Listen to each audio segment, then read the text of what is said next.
Hi செல்லக்குட்டீஸ், இன்னைக்கு விரதத்தில் 9வது நாளில் இருக்கோம். காலையில் எழுந்திரிச்சு சாமியெல்லாம் கும்பிட்டாச்சு. ஒருத்தவங்க வந்து கேட்டிருந்தாங்க, எங்கே வாராகி அம்மா அப்படின்னு சொல்லிட்டு. ஸோ இருக்காங்க. ஸோ அவங்களுக்கும் வந்து தினமும் பூ வச்சு பூஜை பண்ணுவோம். ஸோ பூஜைலாம் பண்ணிவிட்டு என்ன வேல்மாறல்னு படிச்சிடலாமா? ஸோ இன்றைக்கான வேல்மாறல் படிச்சிடலாமா? வேல்மாறலில் நீங்கள் ஒவ்வொரு பாட்டு படிக்கும்போதும் செகண்டாக இதை படிக்கணும். ஸோ அதனால் நம்ம இதை எழுத போகிறது கிடையாது.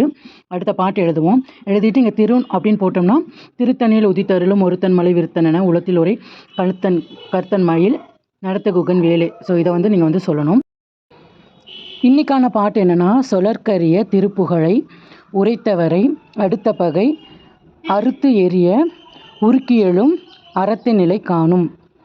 ஓகேவா?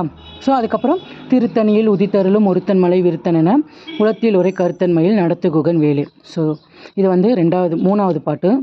4வது பாட்டு என்ன அப்படின்னா, தரிக்கினமன் முறுக்கவரின் எருக்குமதி தரித்த முடி படைத்த விரல் படைத்த இறை கழற்கு நிகராகும்.